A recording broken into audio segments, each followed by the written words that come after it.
자, 저도 왔습니다. 국수성 간호사입니다. 자, 오늘은 뭐 술 한잔 먹은 거 아닙니다.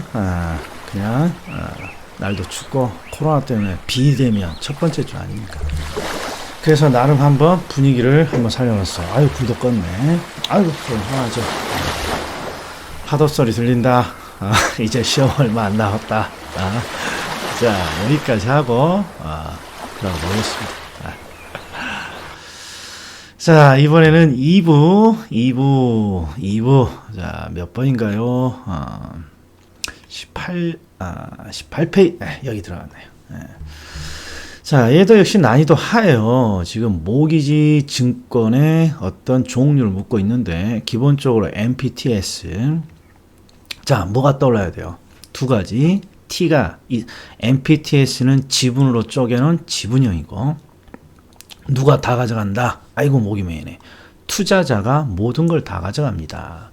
MBB는 순수 채권형이고 B만 있으니까 B, 발행자가 다 가져갑니다. MPTB는 혼합형, T도 있고 투자자도 있고 B, 발행자도 있고. 투자자는 뭘 가져가고요? 현금과 조기를 챙겨가죠. 원리금 수취권, 조기 상환위험, 현금과 조기를 챙겨가고, 발행자는 소유권을 챙겨갑니다. 근데 지금 여기에 나온 건 유형과 수익 구조가 다양한 트렌치, 그러니까 CMO 이렇게 나와있죠. CMO. 자, 그리고 시험에 자주 나오는 거 있는데 요거 한번 볼까요? 정답하고 상관없이 CMBS. 그럼 뭐가 보여야 된다? 붕신? 부산이라 그랬어요. 붕신 하지 마요.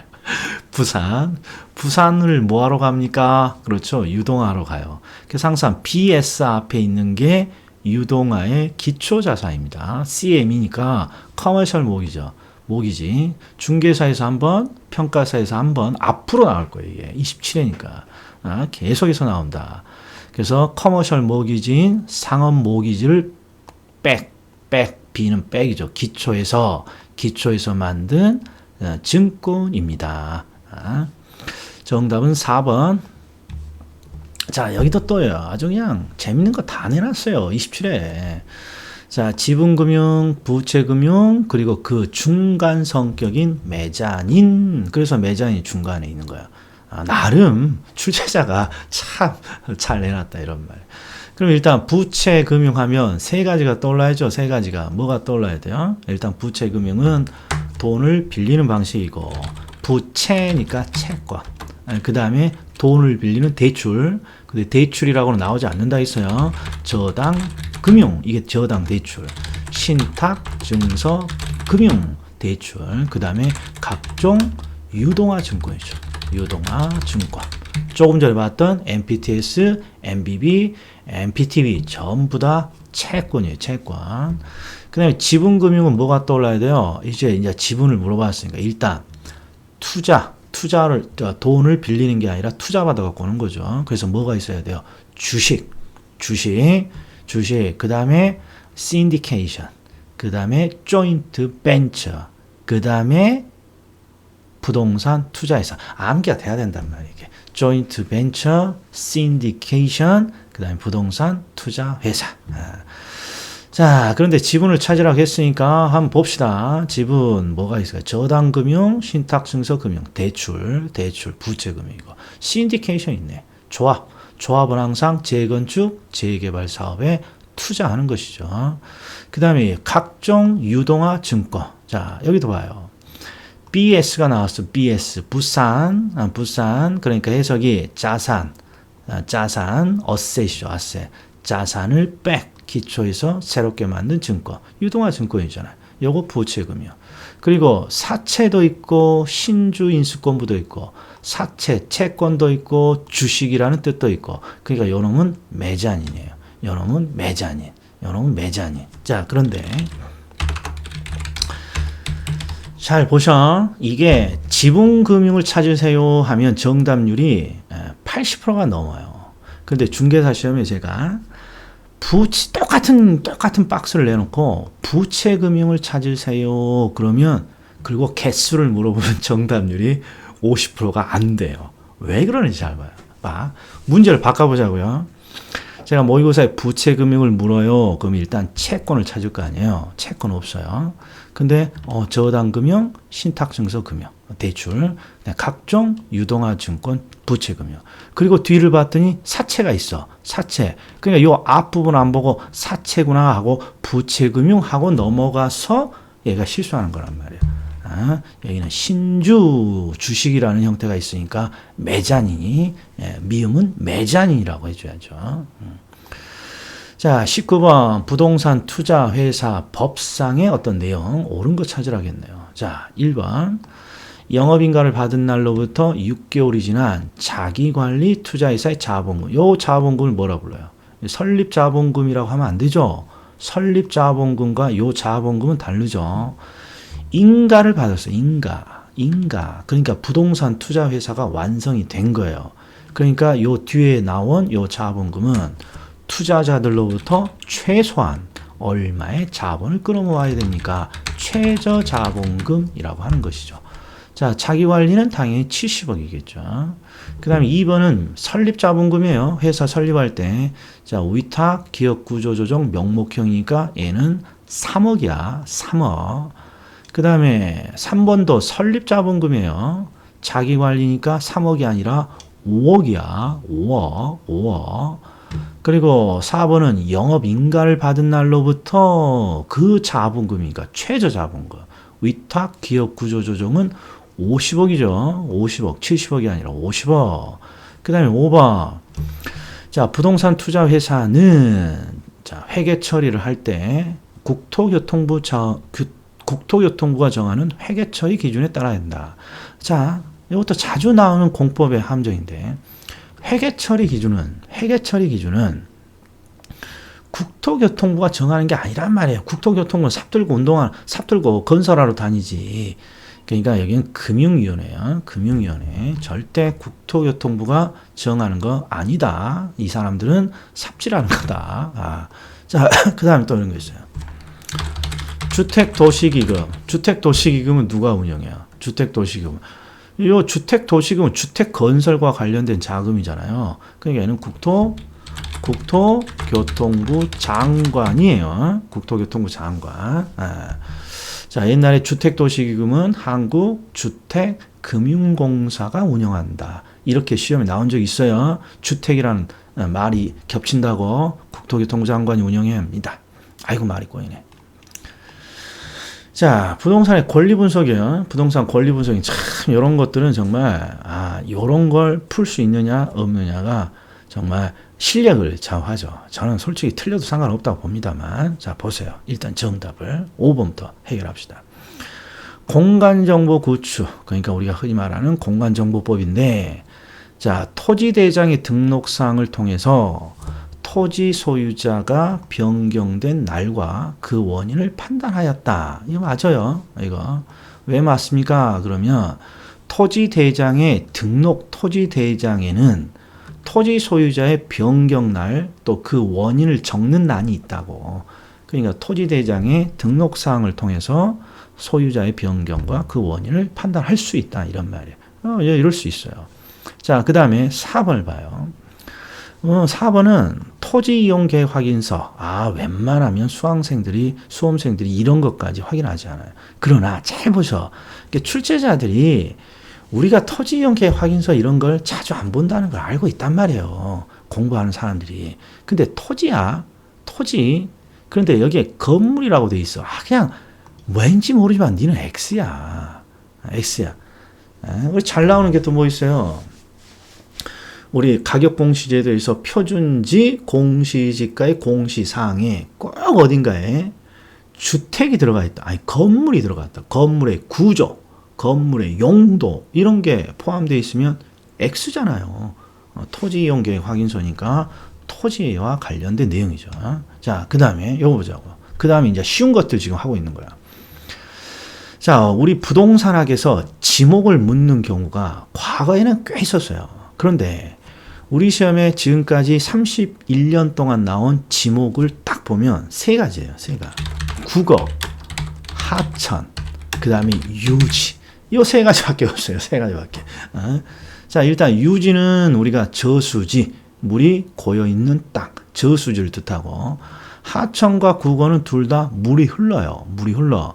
근데 하천은 자연적으로 물이 흐르는 거고 국어는 인공적으로 물이 흐르도록 만든 인공적인 수로 뚝을 말하고 그래서 여기 봤더니 용수나 배수를 위해서 일정한 형태를 갖추고 있는 인공적인 수로 뚝 이런 부지 이게 국어란 말이에요. 이게 국어.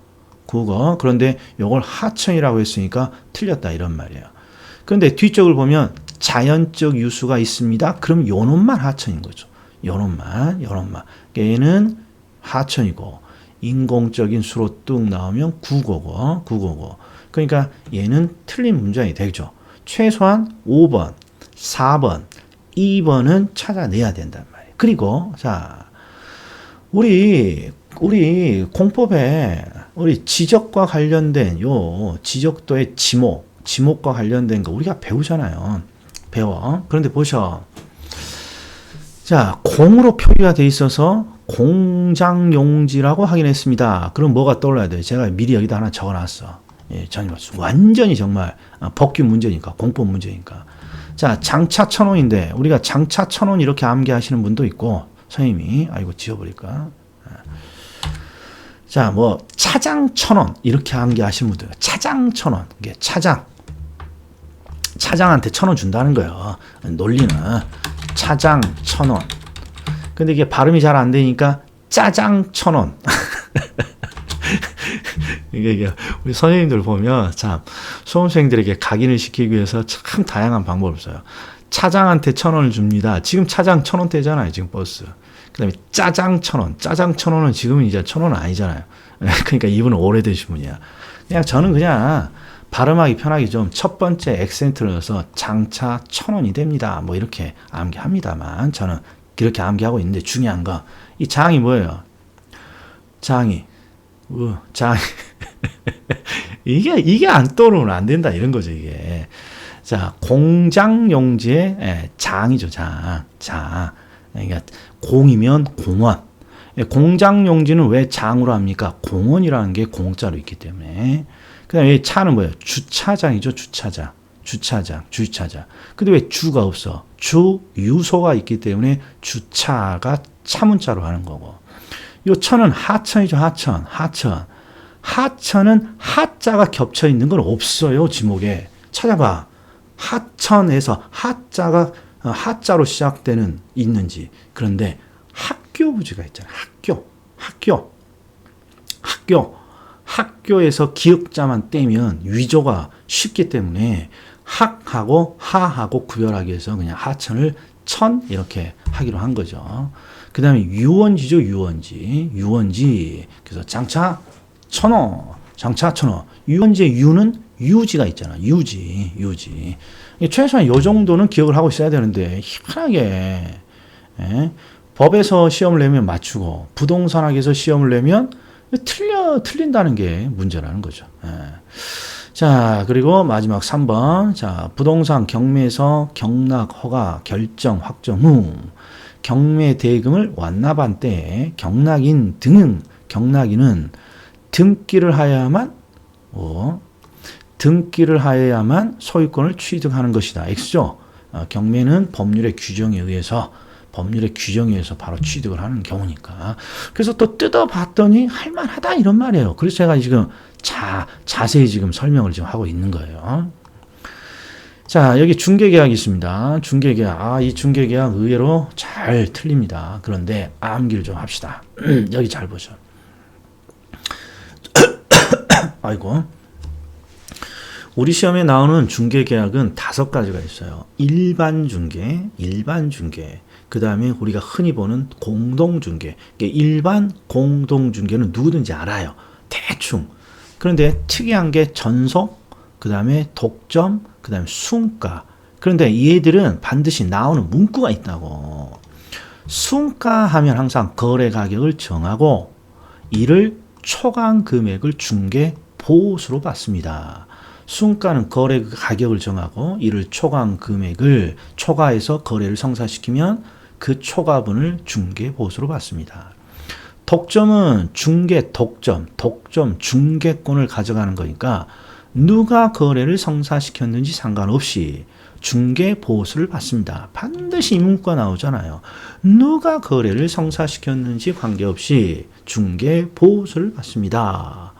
자, 순가는 거래 금액을 정하고 이를 초과한 금액을 중개 보수로 받습니다. 그리고 전속은 누군가 특정 개업 공인중개사, 그냥 특정 중개사 사장을 자신의 전속으로 두는 거죠. 자신과 관련된 중개일은 그분에게 주는 거잖아요. 그러니까 특정 중개사를 정해서 그 중개사에 한해서 중개를 하도록 합니다. 이 문구가 딱 정해져 있단 말이에요, 시험에. 자, 그럼 봅시다. 자, 제가 놓칠까봐 미리 표시를 해놨어. 기억번을 봤더니 누가 거래를 성사시켰는지 상관없이 중개 수수료의 청구권이 발생합니다. 이렇게 나와야 되잖아요. 거래를 성사시키지 않았더라도 중개 수수료 청구권이 발생합니다. 독점이잖아요, 독점. 자, 그 다음에 전속. 자, 여기 있네. 특정한 개업공인중개사를 정해서 그 중개사에 한하여 중개 대상물을 중개하도록 합니다. 이게 전속이에요. 그런데 이 문제가 어려운 이유는 뒤쪽이 이 전속 중개냐 일반 중개를 선택할 것이냐는 의무사항이죠. 계약을 법이 체결하여야 한다고 규정했다. 이렇게 돼 있다고. 이건 중개사 법령에서 이런 전속 중개 계약을 체결하여야 한다라고 규정했다. 이게 틀린 거란 말이야. 체결할 수 있도록 되어 있는 거죠. 할 수 있도록. 그래서 얘가 틀린 지문이에요. 자, 그 다음에 순가 봅시다. 순가. 거래 가격을 정하고 이를 초과한 금액을 중개 보수로 가져가는 건데 초과액은 개업공인중개사 의뢰인이 나누어 갔습니다. 이런 말 같지도 않는 거예요. 그렇죠? 그러니까 지금 이 세 가지 표현은 꼭 기억해 주셔야 돼. 그리고 순가. 자, 거래 금액을 정하고 이를 초과한 금액을 중개 보수로 가져갑니다. 이런 계약은 가능해요, 불가능해요? 가능한 거예요. 단 법정 수수료를 초과해서 가져가면 불법이 되는 것이고. 자, 그래서 여기서는 지금 정답이 기억번, 그 다음에 일반, 공동은 우리가 쉽게 알 수 있는 거죠. 자, 일반. 자, 다수 개업 공인중개사에게 매도를 의뢰하고 먼저 성사시킨 중개사에게 수수료를 지급합니다. 그 공동 중개는 항상 요 놈이 나와요. 상호 협동으로 공동으로. 그래서 중개 수수료도 나눠서 가져가는 거죠. 자, 에스크로우 제도가 있습니다. 에스크로우 제도가 우리에게는 굉장히 우리나라에서는 정말 익숙치 않은 개념이에요. 자, 여기 제 기본서에 있는 내용인데 한번 봐요. 자, 에스크로우 제도는 부동산 거래 당사자 사이의 동시 이행을 제3자의 입장에서 공정하게 처리함으로써 거래 사고를 방지하고자 하는 제도이다. 뭔 소리니? 자, 이게 이제 풀어서 해놓은 거죠. 자, 부동산 거래에서 에스크로우 제도는 부동산 거래와 관련된 증서 등을 일정한 조건이 충족될 때까지 매도인과 매수자가 아닌 제3의 기관에 예탁하는 제도입니다. 제3의 기관이 매도인과 매수인의 어떤 거래의 어떤 이행을 뭔가 보장하고자 하는 제도단 말이에요. 자, 근데 이 에스크로우 제도가 시험에 나오면 31년 동안 제가 본 거예요. 제가 강의를 하면서 에스크로우 제도와 관련해서 시험에 본 항상 논점은 딱 하나예요. 이 제3자는 독립된 제3자란 말이에요. 독립된 제3자. 그래서 매도인의 편에 있을 수도 없고 매수인의 편에 있을 수도 없고 양자를 조정하거나 중재하는 것도 아니에요. 그냥 어떤 조건이 갖춰지면 이행만 해줄 뿐이야. 조건을 갖춰주면 이행을. 예를 들어서 매수인은 그죠, 대금을 지급하면 그죠, 에스크로우 제도가 대금을 확실히 지급했는지를 보고 그죠, 등기 서류를 주는 거고, 매도인에게는 등기 서류가 확실히 넘어왔으면 그죠, 매매 대금을 넘겨주는 거고. 제3자는 어떤 조건이 갖춰졌을 때 계약상에 정해진 행동만을 이행해 주는 거예요. 행동만을. 그래서 에스크로 제도가 나오면 항상 정답은 뭐냐? 이런 거예요. 에스크로 회사는 매도자와 매수자의 협상 과정에 참여해서 여러 가지 문제에 대한 조언을 합니다. 그러면 에스크로가 아니라고. 이건 제3자가 아닌 거죠. 관계자가 돼버리는 거죠. 꼭 기억해 주셔야 된다. 이거 하나만. 나머지는 뭐 그냥 한번 읽어보죠. 이거 빼고 나오면 못 맞춰 우리가. 저는 그렇다고 봅니다. 자, 부동산 권리 분석이 또 나왔어요. 한번 봅시다. 자, 이건 진짜 이론이에요. 이론. 권리관계를 취급하지만 재판이나 수사행위와 같은 권력행위가 아니므로 비권력적 성격을 갖습니다. 자, 부동산 학생에게 권리 분석은 비권력적 사실행위입니다. 이렇게 법적 성격을 달고 있어요. 하나 암기합시다. 그 다음에 우리나라 등기는 관련 법률에 다른 규정이 있는 경우를 제외하고는 당사자의 신청 또는 관공서의 촉탁에 의해서 등기가 이루어지고 있죠. 요건 우리가 알 거고 신청주의를 선택하고 있다.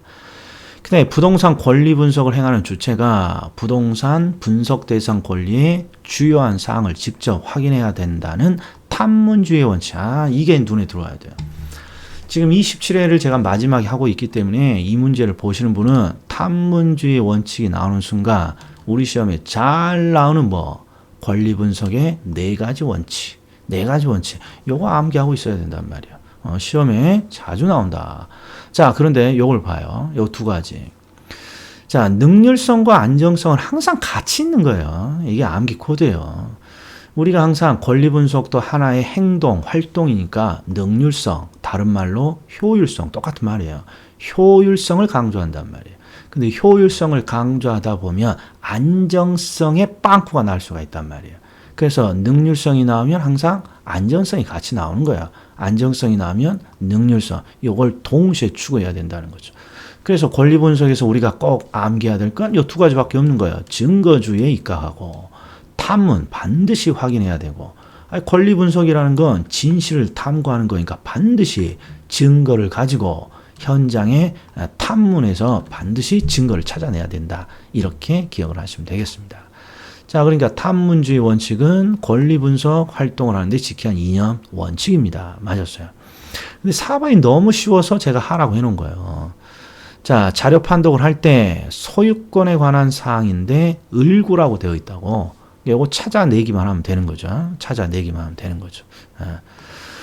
자, 그 다음에 5번 대상 부동산의 권리관계를 조사 확인하기 위해서 판독. 자, 30일에 판독이라는 내용이 나왔어요. 판독이라는 절차가 뭐냐? 판독. 우리가 대부분 권리 분석을 할 때 세 가지 순서라고 해요. 학자들이 자료를 수집하고, 그 다음에 이걸 판독하고, 그 다음에 현장 활동을 하는 거예요. 현장 활동. 그러니까 이 판독이라는 거, 수집된 자료를 통해서 권리관계를 조사, 확인하는 과정을 판독이라고 해요. 판독. 그리고 이 판독이 끝나면 이걸 기초로 현장으로 이제 나가는 거예요. 탐문을 하건 증거를 확보하건. 그래서 판독이라는 절차 꼭 기억해 줘야 된다. 자, 도시 및 부동산 개발에 관한 설명. 이것도 그냥 뭔가 보기 싫죠. 일단 항상 보기 싫은 이런 문제에서는 반드시 시험에 나오는 게 하나 있다. 이런 말. 그런 걸 찾아내야 돼. 이거 바로 이거단 말이에요. 부동산 개발의 관리 육성에 관한 법률. 부동산 개발의 관리 육성에 관한 법률에서 개발의 정의를 규정하고 있는데 항상 시공을 담당하는 행위는 제외한다라고 되어 있잖아요. 그러니까 정답이 그냥 1번에서 끝나기 때문에 제가 하라고 그냥 명명을 한 거예요. 하라고.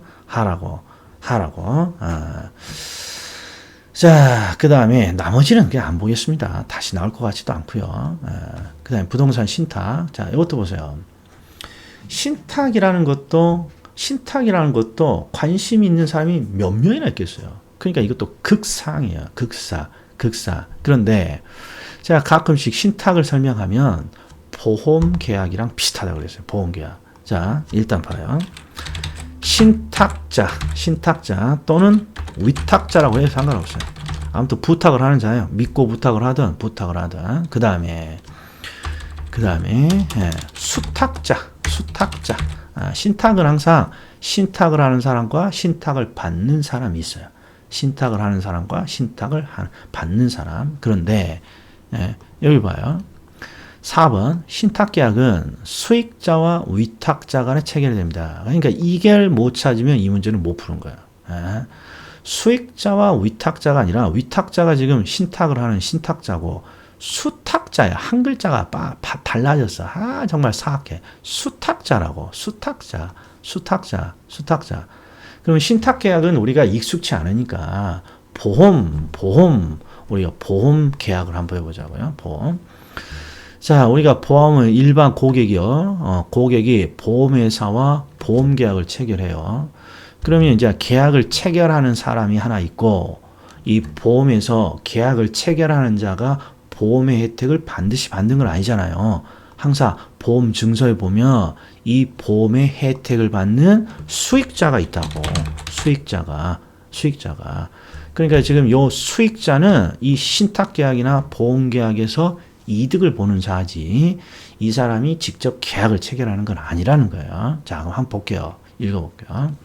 신탁이란 위탁자 또는 신탁자가 특정 재산권을 수탁자에게 이전하거나 기타 처분을 하고, 포인트는 항상 신탁은 형식적으로 소유권이 이전되는 과정이 있단 말이에요. 그래서 재산권을 이전하고, 수탁자로 하여금 이익 또는 특정한 목적을 위해서 그 재산을 관리 처분하게 하는 법률 관계입니다. 이렇게 돼 있는데, 이걸 응용을 해보죠. 우리가 아는 신탁의 가장 대표적인 게, 우리가 아는 건 토지 개발 신탁이란 말이에요. 개발에서 토지 개발 신탁, 상품을 활용하는 개발, 토지 개발 신탁. 그럼 보자고요. 자, 토지 개발 신탁은 위탁자가 토지 소유자예요. 토지 소유자가 토지를 형식적으로 이전한단 말이에요. 토지 소유자가 토지를 형식적으로 이전하고, 그 다음에 신탁회사에게 이전하고, 신탁회사에게 뭐 해달라 그래요? 그죠? 토지를 개발해 주세요 라고 하는 거란 말이에요. 토지를 개발해 주세요. 맞다, 이런 말이에요.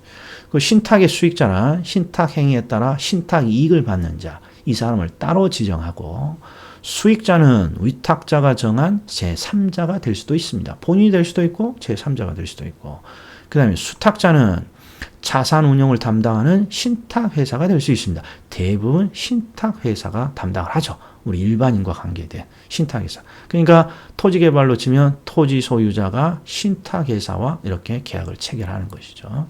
4번이 틀렸습니다. 자, 민간 투자 사업, 줄이면 민자 사업이죠. 민자 사업. 그러면 여기에 눈에 탁 보이네요. 도로, 터널, 철도. 그럼 무조건 BT? 이렇게 가야지. 이걸 언제 다 읽고 있어. 도로, 터널, 철도 나오면 BTO. 그 다음 임대료 또는 임대차 또는 건물 나오면 BTL. 자, 부동산 관리인데, 이것도 하라고 되어 있네요. 자, 일단 자산관리라고 되어 있어요. 자산관리. 자산관리 하면 뭐가 떠올라야 돼요? 자, 부를 극대화하기 위해서 자산의 가치를 불릴 수 있는 다양한 방법을 찾아내겠습니다. 이게 자산관리잖아요. 근데 어떤 방법이니? 자, 부동산 자산을 포트폴리오 관점에서 관리하는 자산 부채 종합 관리를 의미합니다. 틀려 보이진 않아요. 자, 여기 재산관리라고 또 되어 있는데, 시설 사용자가 사용과 관련된 타 부분의 요구에 단순히 부응하는 소극적. 이거 아주 대표적인 문구잖아요. 소극적 관리. 소극적 관리하면 항상 시설 관리죠. 시설 관리. 이 재산 관리라는 건 지금 여기서 우리 강의 노트에 있는 임대차 관리를 지금 말하는 거예요. 임대차 관리. 항상 소극적 관리. 그러면 시설 관리죠. 시설. 이게 두 가지 용어가 다 나왔어요. 이게 지금 시설 관리인데, 시설 관리에서 자주 나오는 두 가지가 누군가의 요구에 의해서 행해지는 소극적인 관리고, 그 시설은 시설에 대한 기술이 필요한 기술적인 관리고, 이렇게. 자, 건물의 기능을 유지하기 위해서 건물에 대한 수리, 점검 등 이 기술이죠. 기술적 측면의 관리에 해당합니다.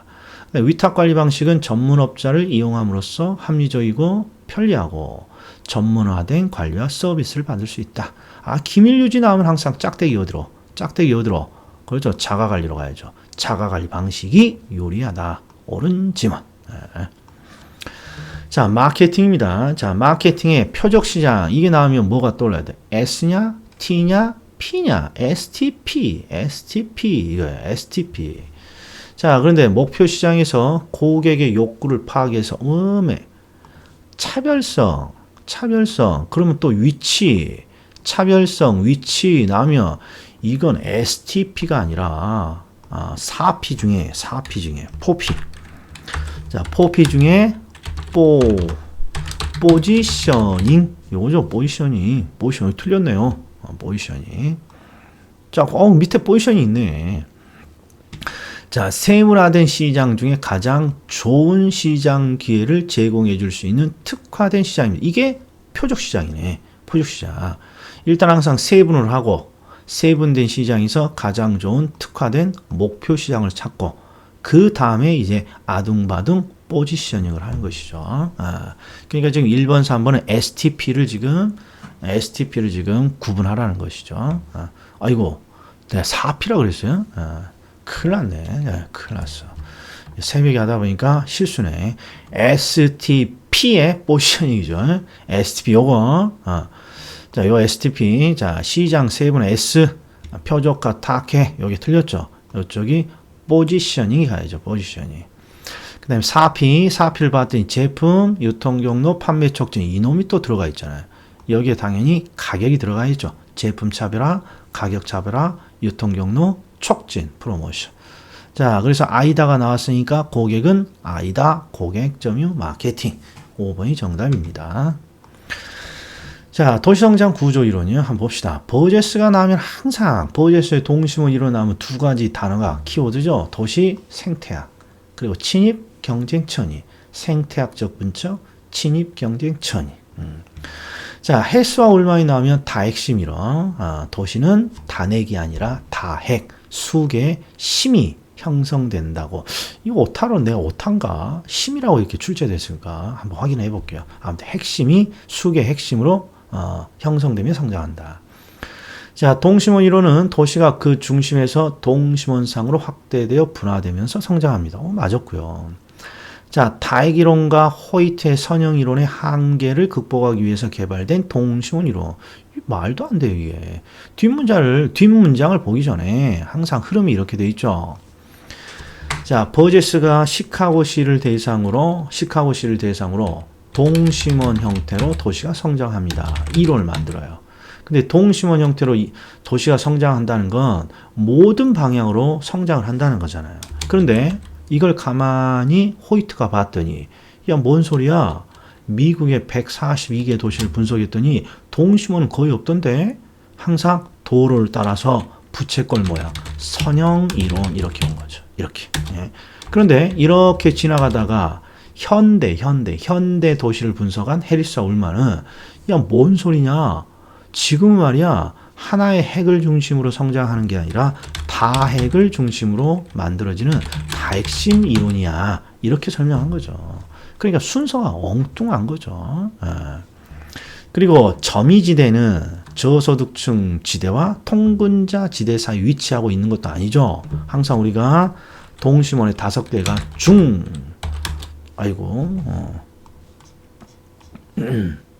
우리 동심원의 5개가 중점, 노중통, 요새는 노중통. 부동산은 항상 요렇게 나와요. 중심, 업무지구, 점이지대, 노동자. 지금은 저소득지대라고 잘 하지 않습니다. 노동자 지대가 저소득지대니까. 그리고 중심, 중산층, 통근자. 아무튼 다 틀려먹은 거죠. 자, 선형이론은 도시가 교통망을 따라 부채꼴 모양으로 성장합니다. 맞았네요. 자, 30번. 자, 감정평가업자가 확인해야 할 기본적 사항. 그럼 이거 암기사항 아니라고 그랬어요. 한번 암기해보죠. 이제 꽤 많이 했으니까. 일단 전화가 와. 그러면 의뢰인, 넌 누구니? 의뢰인 물어봐야 되고, 대상 물건은 뭐니? 물어봐야 되고, 그 다음에 수수료 및 실비는 이래. 이건 가장 기본이에요. 전화가 딱 오면 의뢰인 넌 누구냐? 어떤 물건이냐? 수수료와 실비는 우리 법인이 이래? 이거 해놓고 그 다음이 이제 두 문자를 따서 모, 조, 시, 가 이렇게 암기하고 있는 거 아니에요. 목은 무엇입니까? 목적이죠. 목적. 조는 조건이고 그 다음에 시는 기준 시점, 가는 기준 가치, 기준 가치. 그러니까 공시지가 이런 건 확정할 일이 없는 것이죠. 하. 자, 이것도 감정평가 규칙상 내용인데, 정말 왜 평가사 시험은 요 놈이 잘 나오는지 모르겠어요. 과수원 나오면 항상 끼어, 거래사례 비교법, 수익환원법이 아니라 거래사례 비교법이죠. 그리고 이제 잘 나오는 거 한번 보자고요. 항상 토지가 나오면 공시지가 기준법, 건물은 원가법, 그리고 또 잘 나오는 게 임대료, 임대사례 비교법. 자, 그런데 2번을 한번 보자. 2번을 한번 봅시다. 공시지가 기준법에 따라 토지를 평가할 때, 자, 표준지를 선정하고, 시점 수정, 지역, 개별 요인, 그 밖의 요인의 보정이 순서에 따라야 된다. 이거 논점이 뭐예요? 우리 부동산 학예서 시험에 나오면. 항상 공시지가는 공적인 지가니까, 이 표준지 공시지가를 기준으로 가치를 추계할 때는, 자, 사정보정이라는 절차가 있다 이 사람아 없다 이 사람아. 그렇죠. 이게 반드시 안 들어가야죠. 그래서 이게 시점 수정부터 되어 있다는 거야. 이게 여기에 논점이죠. 시점 수정. 그 다음에 자동차는 거래가 많으니까 거래사례 비교법이고, 선박, 항공기, 건설, 기계는 원가법이고. 이거 마지막이네요. 끝났네.